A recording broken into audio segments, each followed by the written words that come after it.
50వ కీర్తన. కీర్తన గ్రంథము 50వ కీర్తన 15వ వచనాన్ని ఈరోజు ధ్యానం చేద్దాం. ఆపత్కాలమున నీవు నన్ను గూర్చి మొరపెట్టుము, నేను నిన్ను విడిపించెదను, నీవు నన్ను మహిమపరచెదవు. చాలు. చదవబడిన వాక్య భాగంలో ఆపదలు రావాలని ఎవరు కోరుకోరు, కష్టాలు రావాలని ఎవరు కోరుకోరు, నష్టాలు రావాలని ఎవరు కోరుకోరు. మన పరిస్థితులు తారుమారుగా ఉండాలని ఎవరు కోరుకోరు. అనుకోకుండా కష్టాలు వస్తాయి, నష్టాలు వస్తాయి, ఇబ్బందులు వస్తాయి, నిందలు వస్తాయి, అవమానాలు వస్తాయి, ఆపదలు కూడా సంభవిస్తాయి. ఈ ఆపద కాలంలో మనం ఏం చేయాలని బైబిల్ చెబుతుందంటే, కీర్తనాకారుడు అంటాడు, నేను ఆపదలో ఉన్నప్పుడు నా దేవునికి ప్రార్థన చేశాను. ఆపదలో ఉన్నప్పుడు మనం ఎవరి సహాయమైనా కోరితే ఆ ఆపదలో నుండి మనం బయటపడం, కానీ ఆ ఆపదలో ఉన్నప్పుడు దేవుని సహాయం కానీ మనం కోరినట్లయితే బైబిల్ చెబుతుంది, ఆపత్కాలములో నుండి ఆయన నన్ను విడిపించి నన్ను మహిమపరుచును అని వ్రాయబడింది. దేవుని బిడ్డలారా, ఆపదలు వివిధ రకాలుగా వస్తాయి. ఆపదలు వివిధ రకాలుగా వస్తాయి. పౌలు గారు అనుభవాలు ఏం చెప్తాడంటే, సంకెళ్ల వల్లనైనా ఆపదలలోను, స్నేహితులు అనబడిన వారి ద్వారా కలిగే ఆపదలలోను, సముద్రము వలనైన ఆపదలలోను, రకరకాలైన ఆపదలు నాకు సంభవించని, వాటన్నిటిలో నుండి దేవుడు నన్ను కాపాడాడు. యూదులు 5 సార్లు, 1 తక్కువ 40 దెబ్బలు 5 సార్లు నన్ను కొట్టారు. జైల్లో వేయబడిన ఆపదల్లోను, కొట్టబడిన ఆపదల్లోను, రాళ్లతో కొట్టబడిన ఆపదల్లోను, కపట సహోదరుల వల్ల కలిగిన ఆపదలలోను, రకరకాలైన ఆపదలలో నుండి ఆయన నన్ను విడిపించాడు. ఎందుకు నన్ను విడిపించాడంటే, క్రీస్తు సంఘాన్ని స్థిరపరచడానికి. నువ్వు ఏ ఆపదలో ఉన్నావో నాకు తెలియదు, కానీ ఏ అవసరాన్ని కలిగి ఉన్నావో నాకు తెలియదు, కానీ ఒకవేళ మనుషుని యొక్క సహాయం కోరినట్లయితే దాని ద్వారా నీకు మేలు కలగదు. ఈ ఆపదలో నువ్వు దేవుని సహాయం కొరకు ఎదురు చూడాలి, దేవుని పాద సన్నిధిలో కనిపెట్టాలి. అలాగ ఎవరైతే కనిపెట్టి ప్రార్థన చేయగలరో ఖచ్చితంగా వాళ్ళు సమాధానాన్ని చూస్తారు. దేవునికి స్తోత్రం. దేవుడు మహిమపరచడమే కాదు, ఇంకా దేవుడు చేసే కార్యాలు కూడా ఉన్నాయి. కీర్తన గ్రంథము 91వ కీర్తన 15వ వచనం. కీర్తన గ్రంథము 91వ కీర్తన 15వ వచనం. అతడు నా నామమును ఎరిగినవాడు గనుక నేను అతనిని గణపరిచెదను. అతడు నాకు మొర్ర పెట్టగా నేను అతనికి ఉత్తరమిచ్చెదను. శ్రమలో నేను అతనికి తోడయుండి ఆ శ్రమలో నుండి అతన్ని నేను విడిపించి నేను గొప్ప చేస్తాను. దీర్ఘాయువు చేత నేను అతన్ని తృప్తిపరుస్తాను. నా రక్షణ నేను అతనికి చూపిస్తాను. ఆపదలో నుండి నేను విడిపిస్తాను. అతడు నాకు మొర్ర పెట్టగా. ఆపదలో ఉన్నవాళ్ళు ఏం చేయాలి? ఆపదల్లో ఉన్నవాళ్ళు ఏం చేయాలి? కష్టాల్లో ఉన్నవాళ్ళు ఏం చేయాలి? నష్టాల్లో ఉన్నవాళ్ళు ఏం చేయాలి? కపట సహోదరుల వల్ల కలుగుతున్న ఇబ్బందుల వల్ల కలిగే ఆపదల వల్ల మనం ఏం చేయాలి? వాటన్నిటిలో దేవుని వైపే చూడాలి. ఆపదలు నన్ను వెన్నంటియున్నా నా కాపరి నీవై నన్నాదుకొంటివి. లోకమంతయు నన్ను విడచిన నీ నుండి వేరు చేయవు ప్రభువా, నీ నుండి వేరు చేయవు. లోకమంతయు నన్ను విడచిన నీ నుండి వేరు చేయవు. ఆ మాటకు అర్థమే తెలుసా? అందరూ వదిలేసిన, కన్నవాళ్ళు వదిలేసిన, అయిన వాళ్ళు వదిలేసిన, ఇరుగు పొరుగు వారు వదిలేసిన, గ్రామస్తులు వదిలేసిన, సంఘస్థులు వదిలేసిన, ఎవ్వరూ నిన్ను పట్టించుకోకపోయినా నీ ఆపద కాలంలో, నీ శ్రమ కాలంలో, నువ్వు బాధపడుతున్న సమయాలలో నిజముగా నీవు దేవునికి మొర్రపెట్టినట్లయితే, నిజముగా నీవు దేవుని మీద ఆనుకున్నట్లయితే, నిజముగా దేవుని వైపు నువ్వు చూసినట్లయితే ఆయన నీ ఆపదలలో నుండి నిన్ను విడిపించి నీ నామమును గొప్ప చేస్తాడు. దేవునికి స్తోత్రం, హల్లెలూయా. బైబిల్లో యెఫ్తా అనే వ్యక్తి మనకు కనబడతాడు. ఎవరు కనబడతారు? యెఫ్తా అనే వ్యక్తి. తండ్రి ఒకడు, తల్లులు ఇద్దరు. యెఫ్తా యొక్క తండ్రి ఒకడు, తల్లులు ఇద్దరు. ముందు భార్యకు పుట్టిన పిల్లలు కొంతమంది ఉన్నారు, తర్వాత భార్యకు పుట్టిన పిల్లలు యెఫ్తా ఉన్నాడు. అయితే ముందు భార్యకు పుట్టిన పిల్లలుగా ఉన్నవాళ్ళు యెఫ్తా అన్నారు, నీవు పరాయి వాడవు, పరాయి స్త్రీకి పుట్టిన వాడవు, నాతో మీకు పాలు లేదు అని ఘోరాతి ఘోరమైన మాటలు మాట్లాడినప్పుడు ఆ మాటలు యెఫ్తాకి పొడవబడినట్లుగా ఉన్నాయి. కత్తితో పొడిసినట్లుగా, బడిసితో పొడిసినట్లుగా తన హృదయం అంతా అల్లకొల్లంగా ఉంది. అయితే యెఫ్తాని ఆ ఊరు నుండి, ఆ ఇంటి నుండి, ఆ ప్రాంతం నుండి వెళ్ళగొట్టిందాకా నిద్రపోల. ఎవరో ముందు వారికి పుట్టినవారు యెఫ్తాని ఎళ్ళగొట్టిందాకా నిద్రపోవాల. మరి కన్నవాడు ఏమన్నాడో నాకు తెలియదు. రే మీరెంతో వాడెంతరా అనాలా.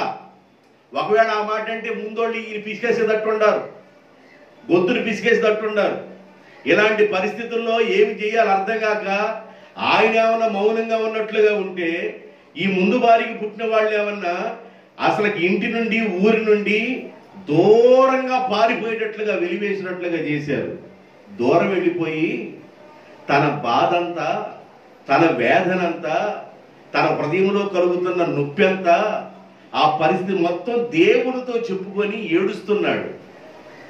అక్కడ అల్లరి స్నేహితులు ఉన్నారు కానీ వాళ్ళతో స్నేహం చేయకుండా నా పరిస్థితి ఎలాగుందయ్యా, తండ్రి ఒకడే, తల్లులు వేరైనప్పటికీ నీవు మారు తల్లి బిడ్డవి, మాకు సంబంధించిన ఆస్తులు నీకు భాగం లేదని నన్ను ఇష్టానుసారంగా మాట్లాడి నన్ను తరివేశారు ప్రభువా. నాకెవ్వరు లేరయ్యా, నానేవాళ్ళు ఎవరు లేరయ్యా, నన్ను ఆదరించే వాళ్ళు ఎవరు లేరయ్యా, నన్ను పలకరించే వాళ్ళు లేరయ్యా, పరామర్శించే వాళ్ళు లేరయ్యా, నేను ఆపదలో ఉన్నానయ్యా అని ఆయన మొరపెడుతూ మొరపెడుతూ మొరపెడుతూ మొరపెడుతూ మొరపెడుతూ దేవునికి మొరపెడుతూ ఉండగా, ఏ ప్రాంతవాసులైతే యెఫ్తాను పంపించారో ఆ ప్రాంతవాసుల మీదకి శిక్ష రావటం ప్రారంభమైంది. ఆ ప్రాంతవాసుల మీదకి శత్రువులు రావటం ప్రారంభమైంది. ఆ ప్రాంతవాసుల మీదకి యుద్ధం జరగటం ప్రారంభమవుతుంది. యుద్ధానికి సిద్ధం కండి, యుద్ధానికి సిద్ధం కండి, మీతో మేము తేల్చుకున్నామని యుద్ధానికి కాలుదూతున్నారు. ఎవడో ముందుకెళ్ళి ధైర్యంగా యుద్ధం చేసేంత పనివాడు ఆ ప్రాంతంలో లేరు. ఎవర్రా బాబు అని వెతుకుతుంటే యెఫ్తా కనబడుతున్నాడు. ఎవరు కనబడుతున్నారు? యెఫ్తా. ఆ ఇంటి దగ్గరికి వెళ్ళారు. ఆ ఇంటి ఊరి పెద్దలు అడిగారు, అయ్యా యెఫ్తా ఏడురా నాయనంటే ఊరి పెద్దలు కూడా న్యాయం చెప్పలేదు కదా. ఆ ఊరి పెద్దలు యెఫ్తా ఏడురా బాబు అంటే, యెఫ్తా లేడు, ఇక్కడ వెళ్ళిపోయాడు, దూర ప్రాంతం వెళ్ళిపోయాడు, మా ఇంటిలో అతనికి భాగం లేదు, మా ప్రాంతంలో భాగం లేదు, అసలు నా తండ్రిదే సంపాదించిన దాంట్లో ఏ భాగం లేదని ఆయన పంపించేసామంటే ఈ పెద్దలు కూడా, న్యాయం చెప్పని పెద్దలు కూడా తలకాయ ఉంచుకొని, ఒరే మీరు సమ్మతిస్తే యెఫ్తాని పిలిపించుకుందాంరా, ఒకవేళ మీరు సమ్మతించకపోతే మరి గ్రామం మొత్తానికి, మన ప్రాంతం మొత్తానికి శిక్ష వచ్చేటట్టుంది. ఎవడో దమ్ము కలిగి యుద్ధం చేసేవాళ్ళు లేరురా, ఎవరు ఎదుర్కొనే వాళ్ళు లేరురా బాబు, యెఫ్తాని పిలిపిద్దామనంటే వాళ్ళు ప్రాణం మీదకి వచ్చిన తర్వాత యెఫ్తా దగ్గరికి వెళ్ళారు. గ్రామ పెద్దలు యెఫ్తా దగ్గరికి వెళ్ళారు. గ్రామ పెద్దలు యెఫ్తా దగ్గరికి వెళ్ళి యెఫ్తాతో మాట్లాడుతున్నారు. తీసుంటే చదవండి. అప్పుడు గిలాదు పెద్దలు, అందుచేతనే మేము మరలా నీ యొద్దకు వచ్చితిమి, నీవు మాతో కూడా వచ్చి అమ్మోనీయులతో యుద్ధం చేసి గిలాదు నివాసులుగా ఉన్న మేమందరము మా అందరి మీద నువ్వు అధికారివై ఉంటావు అని యెఫ్తాతో అనిరి. అందుకు యెఫ్తా అమ్మోనీయులతో యుద్ధము చేయటకు మీరు నన్ను గిలాదునకు తిరిగి తీసుకొని పోయిన మీదట యెహోవా వారిని నా చేతికి అప్పగించిన ఎడల నేనే మీకు ప్రధానిగా ఉంటానా అని గిలాదు పెద్దలను యెఫ్తా అడిగాను. గిలాదు గిలాదు పెద్దలు నిశ్చయముగా మేము నీవు చెప్పిన ఈ మాట చొప్పున నువ్వు ప్రధానిగానే మా మీద ఉంటావని మేము నీ మాటకు అంగీకరిస్తున్నామని చెప్పిరి. చాలు. అంతకుముందున్న వర్షంలో ఏమంటది, మీరు నన్ను నెలగొట్టి నా దగ్గరికి మరలా మీరు ఎలా వచ్చారు, నన్ను తోలివేసిద్రే. ఆ భాగాన్ని చదవండి. అందుకు యెఫ్తా, మీరు నా యందు పగబట్టి నా తండ్రి ఇంటిలో నుండి నన్ను తోలివేసిదిరే. ఒకసారి కళ్ళజోళ్ళు పెట్టుకున్న వాళ్ళందరూ దేవుని స్తోత్రం చెప్పండి. అంటే నేను ఈ మాట ఎవరి దగ్గరికి వెళ్ళాలో ఆ దగ్గరికి వెళ్ళిపోను. కళ్ళజోడులో ఉండి నిద్రపోతున్న వారికి ఈ మాట వెళ్ళింది. నేను ఫలానా అన్నాను, ఈసారి అంట, ఇప్పుడు అన్నానుగా, ఈసారి లేపను, ఈసారి పేరు పెట్టి పిలుస్తా, ఊరు మొత్తానికి కనబడేది. మీరు పగబట్టి నా తండ్రి ఇంట్లో నుండి నన్ను తోలివేసిదిరే. అంటే యెఫ్తాకి ఏం సంభవించింది? శ్రమ, ఆపద, కష్టము ఇవన్నీ సంభవించింది. బైబిల్ చెబుతుంది, శ్రమ కాలములోను ఆపద కాలములోను నీవు నన్ను గురించి మొర్రపెట్టగా నేను నీ ఆపదలో నుండి విడిపించి నీ నామమును గొప్ప చేస్తాను. నేను ఆపదల్లో నుండి విడిపించే దేవుడను అని తెలుసుకున్న యెఫ్తా దేవుని పాదాలు పట్టుకొని ప్రార్థన చేస్తున్నాడు. దేవునికి స్తోత్రం, హల్లెలూయా. పరమదేవుడావని తెలిసి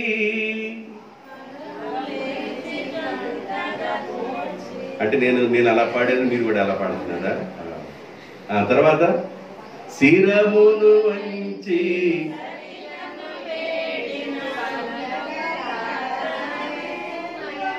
రెండు పార్టీలు ఉన్నాయా? శిరమును వంచి సుంకరి ప్రార్థన నేర్పుమయా, ప్రార్థన వినేని. సూపర్, దేవునికి స్తోత్రం. ఎప్పుడు చేయాలి ప్రార్థన? ఎప్పుడు చేయాలి? శ్రమ సంభవించినప్పుడు. మనిషి సహాయం కోరితే నీకు కలిగే మేలు లేదు. శ్రమ కలిగినప్పుడు దేవుని సహాయం కోరాలి. ఆపద కలిగినప్పుడు దేవుని సహాయం కోరాలి. నింద వచ్చినప్పుడు దేవుని సహాయం కోరాలి. నీకు ఎలాంటి పరిస్థితులైనా సంభవించినప్పుడు నీవు దేవుని పాదాలు పట్టుకొని కానీ ప్రార్థన చేయగలిగితే యెఫ్తాకి న్యాయం చేసిన దేవుడు నీకు న్యాయం చేస్తాడు. దేవునికి స్తోత్రం. యెఫ్తాని గెలిపించిన దేవుడు నీ ప్రార్థన ద్వారా నీ కుటుంబాన్ని కూడా గెలిపిస్తాడు దేవుడు. గమనించండి, ఆపద సంభవించినప్పుడు దేవుని పాదాలు పట్టుకోవటం ప్రారంభించాలి. దేవుని సహాయం కోరాలి. అడగండి, అడగండి, అడగండి. పదే పదే పదే నువ్వు ప్రార్థన చేయడం ప్రారంభించు, నీ ప్రార్థనకు తప్పనిసరిగా జవాబు వస్తుంది. హాగరు కుమారుడిని తీసుకొని వెళుతుందండి. నీళ్ళ తిత్తులో ఉన్న నీళ్ళు అయిపోయి కుమారుడికి నీళ్ళు ఇవ్వటానికి లేదు, అది ఎడారి భూమి. హాగరు కూడా ఏం చేయడానికి అవకాశం లేదు. ఇష్మాయేలుకి బాగా దప్పిక అవుతుంది, దప్పిక తీర్చే స్టాండర్డ్ కూడా లేదు అక్కడ. ఆమె కూడా ఏం చేయలేదు. ఇక ఆ ప్రాంతంలో ఎడారిలో ఎవరూ దాహం తీర్చేవాళ్ళు లేరు. అలాంటి పరిస్థితుల్లో హాగరు ఒక ప్రక్కన ఏడుస్తుంది, ఇష్మాయేలు ఒక ప్రక్కన ఏడుస్తున్నాడు. ఇక చచ్చిపోయేటట్లుగా ఉన్నాడు. నీరు దప్పిక ఎంత అవసరం అంటే, ఒకసారి చిన్నపిల్లడప్పుడు నేను నరసాయిపాలెం నుండి మొరకండపాడు అంటే ఇక దాదాపుగా చీరాల ప్రాంతం దగ్గరికి ఆ లోపలికి వెళితే తాడి చెట్లు ఉంటాయి. తాటికాయలు కొట్టుకొని తినాలనే ఆశతో చిన్నపిల్లలుగా ఉన్న మేము ఇంట్లో ఎవరికి చెప్పకుండా తాటికాయలు కొట్టుకొని తింటే బాగుంటుందని ఆశతో బయలుదేరి వెళ్ళాం. గాలుపు తోలుతున్న టైం అది. వెళ్ళాం, తాటికాయలు కొట్టుకున్నాము, కొన్ని తిన్నాము. తిరిగి వచ్చేటప్పుడు బాగా నీళ్ళు అవుతున్నాయి. ఎటు వెళ్ళాలి మాకు అర్థం కావట్లా. ఎడు చూసినా ఊరు దూరంగానే ఉంది. అసలు దప్పిక అందరికీ బాగా అవుతుంది. అది గాలుపు టైం అది. ఇక చిన్నగా బయలుదేరి వస్తా ఉన్నాం. ఒక గుంటలో పచ్చగా ఉన్న నీరు ఉన్నాయి, ఆ ప్రక్కన గేదె పొర్లాడుతూ ఉంది. ఏం చేయాలి మేమేం చేయాలి? గేదె పొర్లాడిన పచ్చగా నీళ్లున్నా ఆ నీళ్లు అట్టని ఆ నీళ్లు తాగి ఆ కొంచెం దప్పికి తీర్చుకొని ఆ రోగం ఏదన్నా రాని తర్వాత సంగతి ఆ టైం రాలి. ఇప్పుడు ఏది తాగినా వస్తుంది తొందరగా. ఆ కొద్ది నీళ్లు తాగి చిన్నగా బయలుదేరి ఇంటికి వెళ్ళిపోయాం. ఇంటికి వెళ్ళి చూస్తే మళ్ళీ కొడతారేమోనని. తెలివి ఎక్కువ కదా చిన్నపిల్లలకి, తెలివి ఎక్కువ. ఆ ఇంట్లో చెప్పకుండా ఎక్కడో ఉన్నామని చెప్పి ఆట ఆడుకుంటామని చెప్పి ఇంటికి చేరి. ఇష్టానుసారమైన ప్రయాణాలు చిన్నప్పుడు మనం చేస్తాం, పిల్లలతో సరదాగా వెళతాం. ఆ సరదా పనులు ఏమవుతాయి అంటే నీళ్ళ కొట్టుకెళ్ళే పనులు చేస్తాయి, ప్రమాదాలు తీసుకొచ్చి పెడతాయి.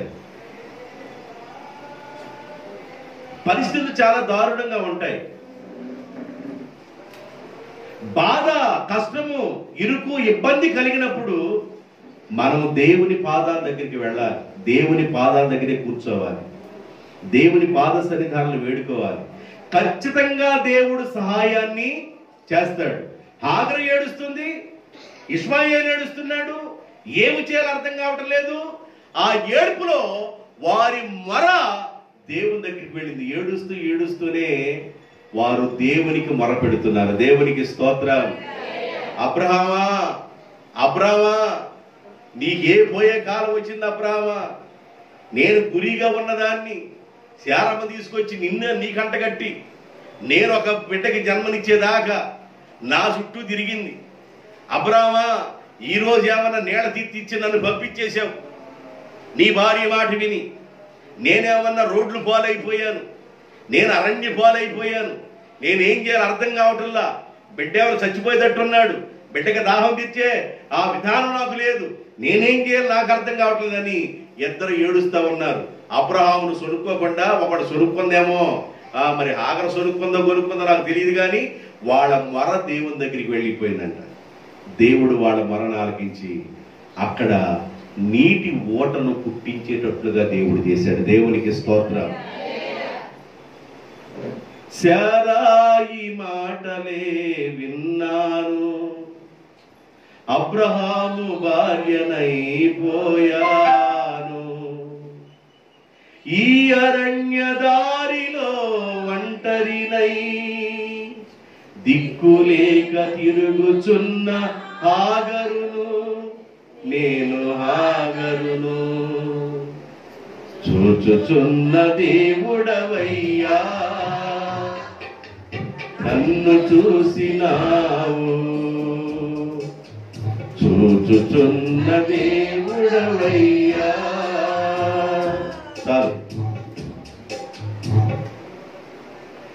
దేవుడు మనల్ని చూస్తాడు. మనము దేవునికి మొరపెట్టాలి. ఎవరికి మొరపెట్టాలి? దేవునికి మొరపెట్టాలి. మనిషి ఒకవేళ మనిషికి మొర పెట్టుకుంటే నీ మొర విని నిన్ను ఎగతాళి చేస్తాడేమో, నీ మొర విని నీకు సహాయం చేయకపోగా నిన్ను హేళన చేస్తాడేమో, నీ మొర విని తెలియనట్లుగా వెళ్ళిపోతాడేమో, కానీ దేవుడు తెలియనట్లుగా వెళ్ళేవాడు కాదు. దేవునికి స్తోత్రం. ఎరుగో పట్టణానికి యేసు ప్రభు వెళుతున్నప్పుడు త్రోవ ప్రక్కన గుడ్డివాడు కూర్చున్నాడు. ప్రజలందరూ యేసు ప్రభు వెనక వెళుతున్నారు. తండోపతండాలుగా యేసు ప్రభు వెనక వెళుతున్నారు.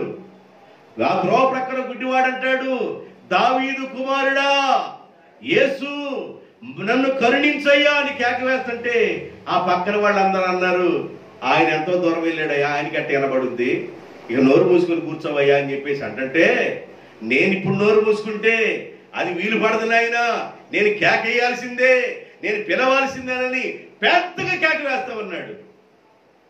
యేసు ప్రభు నిలిచి అతనికి సహాయం చేశాడు. దేవునికి స్తోత్రం. అంటే నేను చెప్పే మాటకి నీకు అర్థమవుతుందా? నీవు దేవుణ్ణి పిలవాలి, నీవు దేవుని సహాయమే కోరాలి. నువ్వు ఆపదలో ఉన్నప్పుడు, శ్రమలో ఉన్నప్పుడు, నిందలో ఉన్నప్పుడు, కష్టకాలంలో ఉన్నప్పుడు, బాధను అనుభవిస్తున్నప్పుడు, కపట సహోదరుల వల్ల బాధను అనుభవిస్తున్నప్పుడు, సముద్రపు వలన ఆపదల వల్ల బాధను అనుభవిస్తున్నప్పుడు, రాళ్లతో కొట్టబడిన బాధను అనుభవిస్తున్నప్పుడు, ఒకటి తక్కువగా 40 దెబ్బలు 5 సార్లు కొట్టిన బాధను అనుభవిస్తున్నప్పుడు, ఇలాంటి పరిస్థితులన్నిటిలో పౌలు గారు దేవుని వైపే చూశాడు, దేవుని మీదే ఆనుకున్నాడు. దేవుని పిల్లలుగా ఉన్న మన కుటుంబాలకు కానీ, మన పిల్లలకు కానీ, మనకు కానీ ఏదైనా ఆపద సంభవించినప్పుడు దేవుని మీద ఆనుకోవాలి. యెఫ్తా దేవుని మీద ఆనుకున్నాడు కనుక యెఫ్తా మరలా తిరిగి గిలాదుకు వెళ్ళాడు. ఆ శత్రువులందరిని ఓడించాడు. ఏ ప్రాంతంలో అయితే నెట్టివేయబడ్డాడో, ఏ ప్రాంతం నుండి వెలివేయబడ్డాడో, ఏ ప్రాంతంలో పెద్దలు న్యాయం చెప్పలేదో ఆ పెద్దల మీద, ఆ గ్రామం మీద, ఆ ప్రజల మీద, ఆ అన్నదమ్ముల మీద అతడు ప్రధానిగాను దేవుడు చేశాడు. దేవునికి స్తోత్రం. హల్లెలూయా. మన దేవుడు ప్రధానిగా నిలబెట్టువాడు. వారిలో ఒంటరిగా ఉన్నవాడిని ఆయన 10,000 మందిని 10,000 మందిని చేయగలిగిన దేవుడు. కాబట్టి ఆపదలో మనం ఏం చేయాలి? దేవునికే మొరపెట్టాలి. ఎవరికి మొరపెట్టాలి? యెషయా గ్రంథం 58వ అధ్యాయము 9వ వచనం. యెషయా గ్రంథం 58వ అధ్యాయము 9వ వచనం. నీవు పిలవగా యెహోవా ఉత్తరమిచ్చును, నీవు మొర్రపెట్టగా ఆయన నేను ఉన్నాను అని నీతో అనును. చాలు. నీవు పిలవగా యెహోవా ఉత్తరమిచ్చును. ఆపదలు ఉన్నప్పుడు ఎవరిని పిలవాలి? ఆపదలు ఉన్నప్పుడు ఎవరిని పిలవాలి? ఓయ్ చిన్నమ్మా ఇట్రావే, చిన్నమ్మా ఇట్రా, ఏడబకమ్మ ఏడబకమ్మ. చిన్నమ్మ ఏం చేసింది? పెద్దమ్మ ఏం చేసింది? పెదనాన్న ఏం చేస్తాడు? చిన్నాన్న ఏం చేస్తాడు? దేవుని వాక్యం చెబుతుంది, నీవు పిలవగా, ఆపదలో ఉండి నీవు పిలవగా యెహోవా నీకు ఉత్తరమిచ్చును. నేను ఉన్నాను బిడ్డ, నేను ఉన్నాను, నేను ఉన్నవాడను, అవునను వాడును. మోషేతో అన్నాడు దేవుడు, మరి వాళ్ళ మాట పట్టించుకోరయ్యా, నేనేం చెప్పాలయ్యా, ఏ దేవుడు ప్రత్యక్షమయ్యాడని చెప్పాలి అని ఇజ్రాయెల్ ప్రజలు ఒకవేళ అడిగితే ఏం చెప్పండి అంటే, నేను ఉన్నవాడను, అవునను వాడనని చెప్పిన మాటలు చెప్పన్నాడు. కాబట్టి దేవుడు మన పక్షాన ఉండి మేలు చేస్తాడు. నీవు కన్నీరు విడుస్తూ, నువ్వు బాధపడుతూ, నువ్వు కుమిలిపోతూ, నువ్వు వేదనలో ఉండటం దేవుని చిత్తము కాదు, దేవునికి ఇష్టము లేదు. నువ్వు వేదనలో ఉండటం దేవునికి ఇష్టం లేదు, నువ్వు బాధలో ఉండటం దేవునికి ఇష్టం లేదు. నువ్వు దేవునికే మొర పెట్టాలి.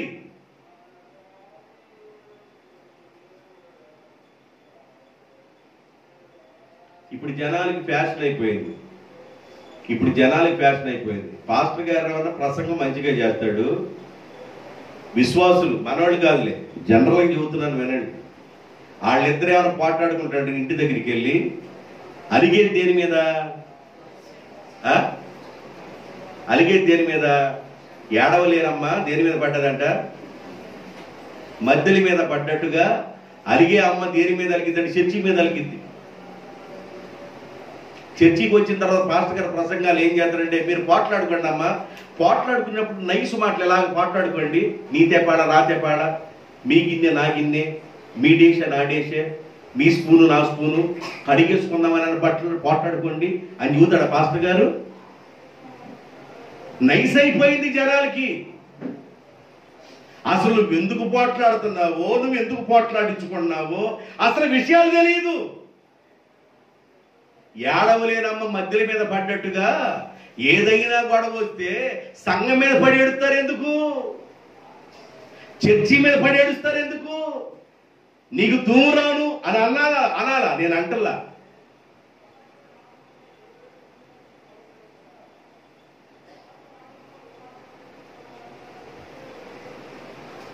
చర్చిలో ఉన్న పాస్టర్ గారు చేసే ప్రసంగం ఏంది? మేలుకరంగా బ్రతకడం కోసం ప్రసంగం చేస్తాడు. నీకెందుకు వచ్చిందో. కానీ చాలా మంది అమ్మా ఎందుకు కనపడతలేదంటేను, మొన్నే అదే నన్ను ఎండేసింది. ఏది ఎండేసింది నిన్ను? ఏది నిన్ను ఎండేసింది? నువ్వు దేన్ని ఎండేసావు? ఏది నిన్ను ఎండేసింది? నువ్వు దేన్ని ఎండేసావు? ఎండేసిన ఎండ మీరిద్దరే చూసుకోవాలి. చర్చి మీద పడి ఏడుస్తారు ఎందుకు? నా నోటి నుంచి ఒక మాట అనకూడదు.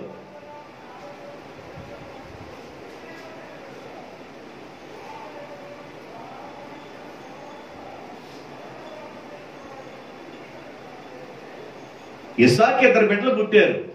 ఎవరు పుట్టారు? యాకోబు, ఏసేవు పుట్టారు.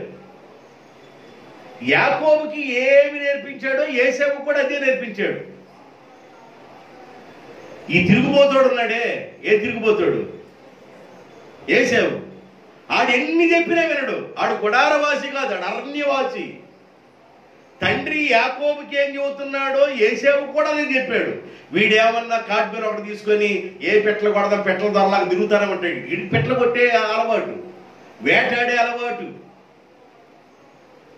ఇంటి దగ్గర ఉన్న యాకోబుకి ఏమన్నా కూర మొక్కలు పెట్టుకోవడం, చిక్కుడు మొక్కలు వేసుకోవడం, అమ్మ చెంగు పట్టుకొని తిరగటం, గుడారవాసి ఉండి ప్రార్థన చేసుకోవడం అలవాటు. నువ్వు చెడిపోరా, అరణ్యవాసిగా ఉండరా, నువ్వు గుడారవాసిగా ఉండరా అని చెప్పాడా? తండ్రి ఒకే విధంగా చెబుతాడు, పాస్టర్ ఒకే విధంగా చెబుతాడు. నీకేమొచ్చిందో ధూము, నీకేమొచ్చిందో పోయే కాలం, నువ్వు అరణ్యులా రకంగా తిరుగుతున్నావు. తిరిగేది కాకుండా తల్లిదండ్రులకు వేదన కలిగించాడంటే ఈ దుమ్మొహోడు. ఏ దుమ్మొహోడు? ఏసేవు. తల్లిదండ్రులకు వేదన కలిగించాడు. తండ్రి ఒకే విధంగా మాట్లాడతాడు పిల్లలు బాగుండాలని, దైవ సేవకుడు ఒకే విధంగా మాట్లాడతాడు సంఘం బాగుండాలని. నీకేదో దయ్యం పట్టింది, నీకేదో పోయే కాలం వచ్చింది. సంఘం మీద పడి ఏడవబాకు.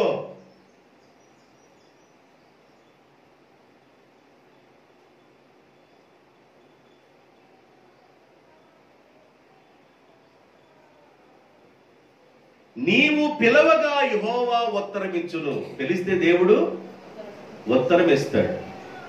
నేనున్నాను నేనున్నాను అంటాడు. నీకు బాధ కలిగినప్పుడు ప్రార్థన చేయి. నీకు శ్రమ వచ్చినప్పుడు ప్రార్థన చేయి. నీకు బాధలో, శ్రమలో, కష్టములో, ఇబ్బందుల్లో నువ్వు ఎవరి వైపు చూడాలంటే దేవుని వైపు చూడాలి. ఒక తల్లి దేవుని వైపు చూస్తే తన బిడ్డలను కూడా దేవుని వైపు చూపించే వ్యక్తి అవుద్ది. ఒక తల్లే దేవుని వైపు చూపించినప్పుడు, ఒక తల్లే దేవుని వైపు చూడనప్పుడు బిడ్డలు ఎలాగ దేవుని వైపు చూస్తారు?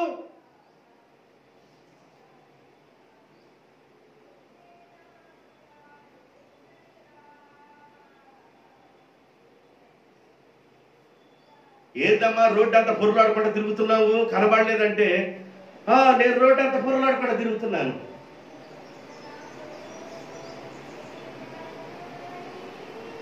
మళ్ళీ అదొకటి, రోడ్డు అంతా పొరలాడుతా తిరుగుతున్నావు ఏందమ్మా, అసలు కనబడతలేదేందమ్మా, రోడ్డు అంతా దున్నుతున్నావు అన్నావు అనుకో.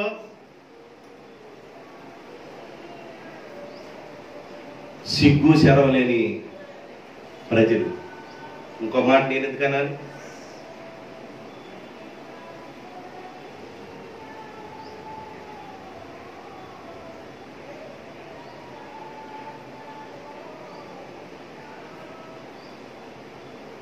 జాగ్రత్తగా ఉండండి, జాగ్రత్తగా ఉండండి. దేవుడు అవసరం మనందరికి. దేవునికి స్తోత్రం. నీకు నాకు మనందరికి దేవుడు అవసరం.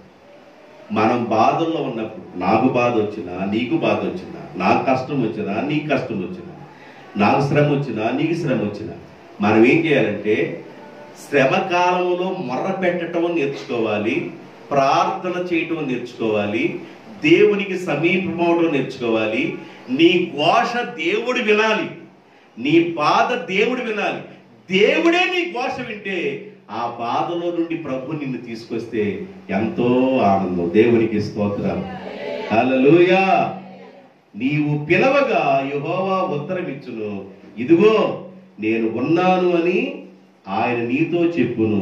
యెషయా గ్రంథం 65వ అధ్యాయము 24వ వచనం. యెషయా గ్రంథం 65వ అధ్యాయం 24వ వచనం.